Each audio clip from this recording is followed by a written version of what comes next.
I always knew Westchester was a historical place, but recently I've learned more about this town than I ever thought I would. As a student here at Westchester, most of my friends and peers see it as a college town with plenty of places to party. But I grew up in Westchester just outside the borough on Paley Pike. So did my dad and his dad. To me, Westchester is more than just a college town.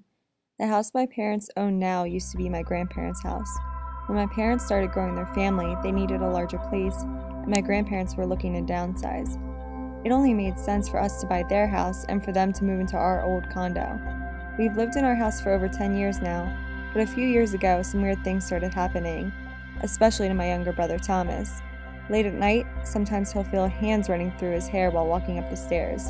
One day, our dryer door flew open, the laundry stopped, and then it shut itself again. Of course, it was my brother's laundry, and there was no explanation for the incident, as we were in our rooms and my parents were watching TV in the next room over. As a tight-knit family, my grandparents kept a lot of their items in our unfinished basement, including the chest. This past summer, we discovered it. The chest had my grandmother's wedding dress in it, which we returned, but my mom was intrigued by the chest. She thought it was cool and antique looking and reminded her of the luggage her parents had when they came to Ellis Island. My mom wanted to clean it up and use it as a decoration in our house. This would have been fine, except more strange, unexplainable events started to happen when we unleashed the chest. Thomas went off to college for his freshman year shortly after we uncovered it. My cousin Lisa came to stay with us for a night, and she stayed in his room. The next morning, she complained she was freaked out and had an eerie feeling being in the room all night. She only felt a presence in Thomas's room, and she had no idea about the weird things that had happened in our house or about the chest.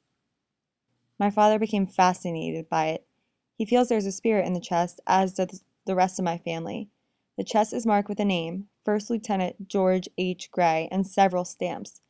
Through research, we discovered George was a member of a prominent family in Westchester many years ago, born around 1906. He lived next door to my grandfather with his family during my grandfather's youth, and lent the chest to my great-grandmother so my grandfather could take it to a summer camp. George H. Gray stands for George Hoops Gray. If you're familiar with Westchester, you know of Hoops Park, a baseball field my brother played on as a child. George's parents were Jerome Bethel Gray and Catherine Gray Darlington, like the street. They lived in a house which is now the Delvecchia Funeral Home.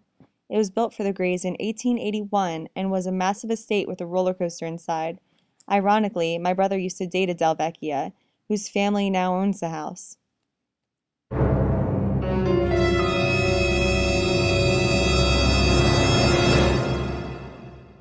George had 4 children, but sadly died in the 1950s during a drunk driving accident. He hit a pole exactly 1 mile away from my parents' house. However, there's no record of his death. We only know this through my grandfather's word. There's also no record of George ever being in the military, despite the chest naming him a first lieutenant.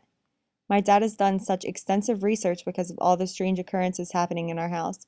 There are plenty of locations listed on the chest. The day George's son died, he shipped the chest to a location in Kentucky.